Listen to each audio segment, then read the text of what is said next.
ಒಂದು ಸಮೀಕ್ಷೆಗೆ ಸುಧಾಮೂರ್ತಿ ನಾರಾಯಣಮೂರ್ತಿ ಅಂತ ಸಮಾಜದ ಗಣ್ಯರು ಅಂತ ಹೇಳಿಕೊಂಡವರು ಒಳಗೊಳ್ಳದೆ ಹೋದ್ರೆ ಹಿಂದುಳಿದ ವರ್ಗಕ್ಕೆ ಏನ್ ಸಂದೇಶ?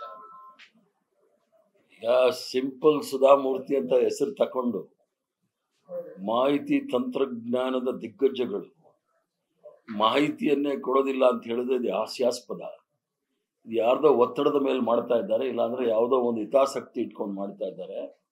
ಆದ್ರಿಂದ ಇದು ಸಂವಿಧಾನದ ಅಡಿಯಲ್ಲಿ ಸಿದ್ದರಾಮಯ್ಯನವರ ಜಾತಿ ಸಮೀಕ್ಷೆ ಇದು ಸಂವಿಧಾನದ ಚೌಕಟ್ಟಿನಲ್ಲಿ ಮಾಡ್ತಾ ಇರತಕ್ಕಂಥದ್ದು. ಒಂದು ರಾಜ್ಯಸಭಾ ಸದಸ್ಯರಾಗಿ ಅವರು ಸಂವಿಧಾನದ ವಿರೋಧವಾಗಿ ಮಾತಾಡ್ತಾ ಇದ್ದಾರೆ. ಯಾಕಂದ್ರೆ ಸಂವಿಧಾನದ ಚೌಕಟ್ಟಿಲ್ಲ ಅಂದ್ರೆ ಮಾತಾಡಬಹುದು. ಆದ್ರಿಂದ ಹಿಂದುಳಿದ ವರ್ಗದವರ ಏಳಿಗೆಗೆ ಸಂಪೂರ್ಣವಾಗಿ ವಿರೋಧ ಇರತಕ್ಕಂಥ ಹೇಳಿಕೆಗಳಿವೆ. ಇವ್ರಿಗೇನಾದ್ರೂ ಅಷ್ಟೊಂದು ಕಾಳಜಿ ಇದ್ದಿದ್ರೆ ಸರ್ಕಾರದ ವತಿಯಿಂದ ಅಲ್ಲಿ ಬಡ ರೈತರ ಜಾಗಗಳನ್ನ ಸುಮಾರು ₹1 ಜಾಗ ಕೊಟ್ಟಿದ್ದಾರೆ ಇವ್ರಿಗೆ.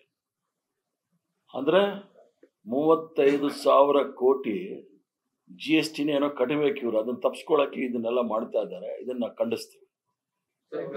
ಅಂದ್ರೆ ಮಹಾಸಭಾದಿಂದ ಸೂಚನೆಯನ್ನ ಪಾಲಿಸ್ತಿದ್ದಾರೆ, ಬ್ರಾಹ್ಮಣ ಮಹಾಸಭಾ ಅಥವಾ ಯಾವುದೋ ಒಂದು ಮಹಾಸಭಾ. ಅಲ್ಲ, ಯಾವ ಜಾತಿ ಪ್ರಶ್ನೆ ಇಲ್ಲಿ ಬರೋದಿಲ್ಲ. ಇಲ್ಲಿ ಯಾವ ಡೈರೆಕ್ಷನ್ಸ್ ಅವ್ರು ತಗೊಂಡಿದ್ದಾರೆ ಗೊತ್ತಿಲ್ಲ. ಜಾತಿ ಸಮೀಕ್ಷೆಗೆ ಮೇಲ್ಜಾತಿಯವ್ರ ವಿರುದ್ಧ ಇದ್ದೇ ಇರುತ್ತೆ. ಅದು ಮೊದಲಿಂದ ಇದೆ, ಈಗಲೂ ಇದೆ, ಮುಂದೆನೂ ಇರುತ್ತೆ.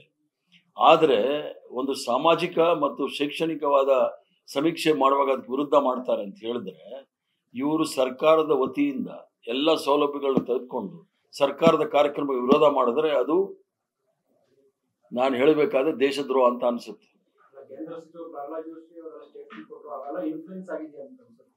ಅಲ್ಲ, ನೀವು ಪ್ರಹ್ಲಾದ್ ಜೋಶಿ ಅವ್ರ ಹೆಸರಲ್ಲೇ ಇದೆ ಈ ಸಮೀಕ್ಷೆಗೆಲ್ಲ ನಾವು ವಿರೋಧ ಅಂತ.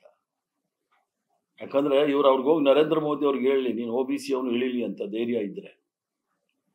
ಇಲ್ಲಿ ಕಾಟಾಚಾರಕ್ಕೆ OBCಗಳ ವಿರುದ್ಧ ಮಾತಾಡೋದು ತಪ್ಪು. ಇವ್ರ ಮನಸ್ಥಿತಿ ಭಾರತೀಯ ಜನತಾ ಪಾರ್ಟಿ ಏನಿದೆ ಅನ್ನೋದು ಗೊತ್ತಾಗುತ್ತೆ. ಯಾಕಂದ್ರೆ ಅವ್ರು ಗೋಲ್ವರ್ಕರ್ ಮೊದಲೇ ಹೇಳಿದ್ದಾರೆ, ದಲಿತರಿಗೆ OBCಗಳಿಗೆ ಅಲ್ಪಸಂಖ್ಯಾತರಿಗೆ ಏನಾದರೂ ಸ್ವತಂತ್ರ ಕೊಡೋದಾದ್ರೆ ನಾವು ಬ್ರಿಟಿಷರ ಜೊತೆಗೆ ಇರ್ತೀವಿ, ನಮಗೆ ಸ್ವತಂತ್ರ ಬೇಡ ಅಂತ ಹೇಳಿ ಅವ್ರ ಗುರುಗಳೇ ಹೇಳಿದ್ದಾರೆ. ಅದನ್ನ ನಿಧಾನವಾಗಿ ಇವ್ರು ಅನುಷ್ಠಾನಕ್ಕೆ ತರಲಿಕ್ಕೆ ಪ್ರಯತ್ನ ಮಾಡ್ತಾರೆ.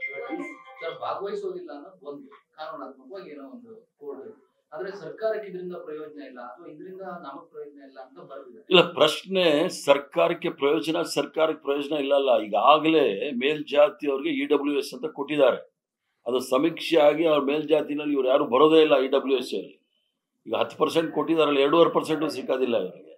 ಆದ್ರಿಂದ ಪ್ರಶ್ನೆ ಬಂದಿರತಕ್ಕಂಥದ್ದು ಯಾರು ಅವಕಾಶ ವಂಚಿತರಿದ್ದಾರೆ, ಯಾರಿಗೆ ಅವಕಾಶಗಳು ಸಿಕ್ಕಿಲ್ಲ ಅಂಥವ್ರಿಗೆ ಅವಕಾಶಗಳು ಕೊಡಬೇಕು ಅನ್ನೋ ಮೂಲ ಉದ್ದೇಶದಿಂದ ಇದು ಮಾಡಿರ್ತಕ್ಕಂಥದ್ದು. ರಾಷ್ಟ್ರದ ಅಭಿವೃದ್ಧಿ ದೃಷ್ಟಿಯಿಂದ ಅವ್ರನ್ನ ಹೊರಗಡೆ ಇಟ್ಟು ಮಾಡ್ತೀವಿ ಅಂತ ಹೇಳಿದ್ರೆ ತಪ್ಪಾಗುತ್ತೆ. ಯಾಕಂದ್ರೆ ನನ್ನ ಪ್ರಶ್ನೆ, ಇಡೀ ಪ್ರಪಂಚದಲ್ಲಿ ಇವರೆಲ್ಲ ಮಾಹಿತಿ ತಂತ್ರಜ್ಞಾನದ ದಿಗ್ಗಜರು, ಎಲ್ಲ ರೀತಿಯ ಸರ್ಕಾರದ ಸೌಲಭ್ಯ ತೆಗೆದುಕೊಂಡು ಇಲ್ಲಿ ಇಷ್ಟು ಮೇಲ್ ಬಂದಿರ್ತಕ್ಕಂಥದ್ದು. ಸರ್ಕಾರದ ಕಾರ್ಯಕ್ರಮ ವಿರುದ್ಧ ಮಾಡ್ತಾರೆ ಅಂದ್ರೆ ನಾವೇನ್ ಹೇಳ್ಬೇಕು ಹೇಳಿ ಅವ್ರಿಗೆ? ಸರ್ಕಾರ ಭಾಗವಾಗಿರುವಂತವರೇ ಸರಿಯಾಗಿ ಸಮೀಕ್ಷೆಗಳಲ್ಲಿ ಮಾಹಿತಿ ಕೊಡಲ್ಲ. ಈಗ ಸರ್ಕಾರದ ಭಾಗವಾಗಿರ್ತಕ್ಕಂಥವ್ರು ಸಮೀಕ್ಷೆ ಕೊಡ್ಲಿಲ್ಲ ಅಂದ್ರೆ ಅದು ಸರ್ಕಾರ ನೋಡುತ್ತೆ. ನಾವು ಪರೋಕ್ಷವಾಗಿ ಪ್ರತ್ಯಕ್ಷವಾಗಿ ಅವ್ರ ಮೇಲೆ ಕ್ರಮನೂ ತೆಗೆದುಕೊಳ್ತಾರೆ. ಆದ್ರೆ ಇವರು ಮಾಹಿತಿ ತಂತ್ರಜ್ಞಾನದ ದಿಗ್ಗಜರು ಮಾಹಿತಿನ ಮುಚ್ಚಿಡಿಯೋದು ಯಾಕೆ? ಏನೋ ಮುಚ್ಚಿಡ್ತಾ ಇದ್ದಾರೆ ಇವರೆಲ್ಲರೂ ಸೇರಿ. ಮನೆಗೆ ಹೋದಾಗ ಸರ್ಕಾರದ ಭಾಗ ಆಗಿರೋರೇ ಹೇಳ್ತಿದ್ದಾರೆ ಏನ್ ಕಿವೆಲ್ಲ ಅನ್ನೋ ತರ ಇರ್ತಾರೆ, ಉದಾಹರಣೆಗಳು ಕೊಡ್ತಾರೆ. ಈಗ ಮನೆಗೆ ಹೋದವ್ರು ಯಾರು? ಮನೆಗೆ ಹೋದವರು ಕೂಡ ಮೇಲ್ಜಾತಿಯವರೇ ಹೋಗಿರ್ತಾರೆ. ಅವ್ರಿಗೆ ಈ ಮನಸ್ಥಿತಿ, ಯಾಕಂದ್ರೆ ಅವ್ರಿಗೆ ಬೇಕಾಗಿಲ್ಲ ಸರ್ಕಾರದ ಸವಲತ್ತುಗಳನ್ನ ನಾವೇ ಹಂಚ್ಕೊಂಡಿರ್ಬೇಕು ಅನ್ನೋ ಮನಸ್ಥಿತಿ ಇರೋರು ಅದನ್ನ ಹೇಳ್ತಾರೆ. ಆ ಒಂದು ಕಾರ್ಯಕ್ರಮವನ್ನ ಡಿರೇಲ್ ಮಾಡಕ್ಕೆ ಬಹಳ ಪ್ರಯತ್ನ ಮಾಡ್ತಾರೆ. ಆದ್ರೂ ಸಿದ್ದರಾಮಯ್ಯನವರು ಧೈರ್ಯ ಮಾಡ್ತಾ ಇದ್ದಾರೆ. ಅದ್ರ ಫಲಿತಾಂಶ ಏನು ಅಂತ ಗೊತ್ತಾಗುತ್ತೆ.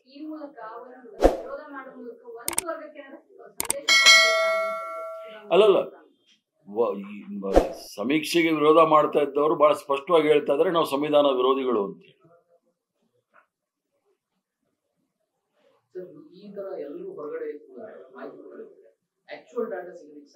ಇದೆಯಲ್ಲ, ಈಗಾಗಲೇ ಸುಮಾರು 75% ಮಾಹಿತಿ ಬಂದ್ಬಿಟ್ಟಿದೆ. ಇನ್ನು ಸ್ವಲ್ಪ ಬರಬೇಕು, ಪ್ರಯತ್ನ ಮಾಡ್ತಾರೆ. ಮಾಹಿತಿ ಬಿಡಿ, ಯಾಕಂದ್ರೆ 3% ಇಟ್ಕೊಂಡು ಎಲ್ಲವನ್ನೂ ಈಗ 60 ಜನ ಏನೋ 55 ಜನ ಸುಪ್ರೀಂ ಕೋರ್ಟ್ ಜಡ್ಜ್ಗಳಿದ್ದಾರೆ. ಅದರಲ್ಲಿ 15 ಜನ ಮೇಲ್ಜಾತಿಯವರೇ ಇದ್ದಾರೆ, ಬೇರೆಯವ್ರಿಗೆ ಅವಕಾಶಗಳೇ ಇಲ್ಲ.